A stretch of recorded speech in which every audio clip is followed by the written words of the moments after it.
Robert, Marianne, Andrew, and the entire Kirubi family. Good afternoon, friends and relatives of Chris. First, kindly accept my condolences and those of my wife, Tessie, on this loss.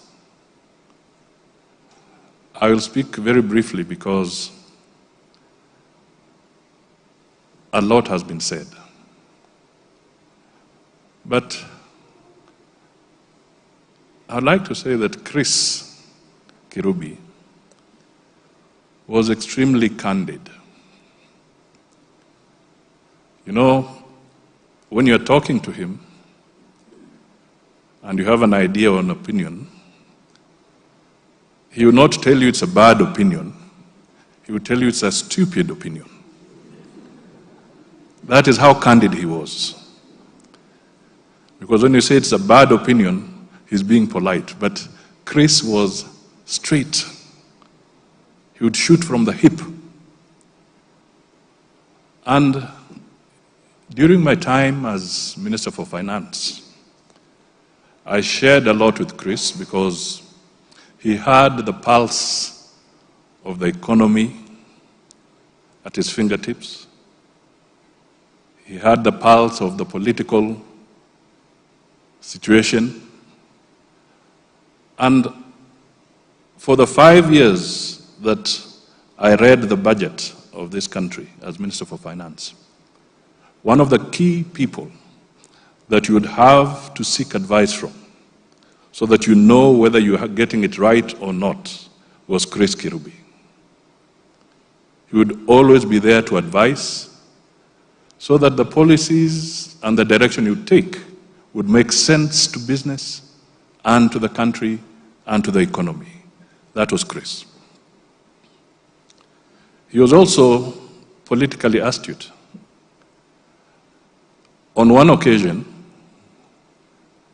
we went together with him and the late President Moi for a delegation, as a delegation led by the President, to the British Confederation of Industries to talk about the progress that we were making as Kenya, because we had just come out of a very difficult economic situation where the aid had been curtailed, inflation was soaring, and things were difficult for the people of Kenya.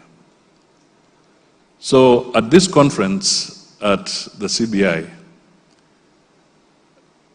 I did what I could do as a Minister for Finance, and my boss, the President, was there, and Chris was part of the delegation as a business person.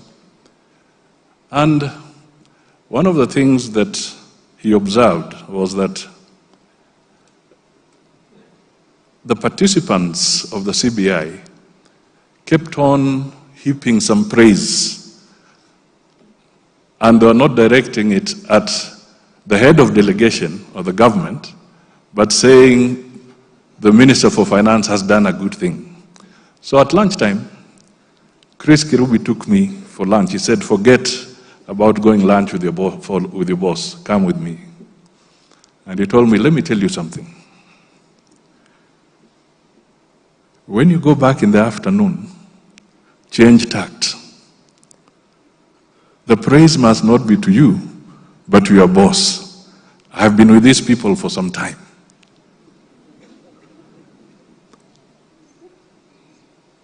Mind your steps, mind your language. And indeed, when we went back in the afternoon, I changed tact. And he said, now we'll go far.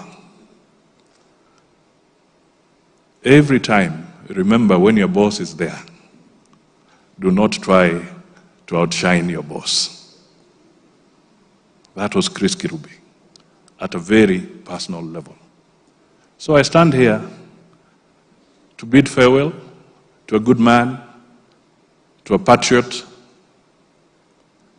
and to the family. May you find solace under God's care. Asanteni sana.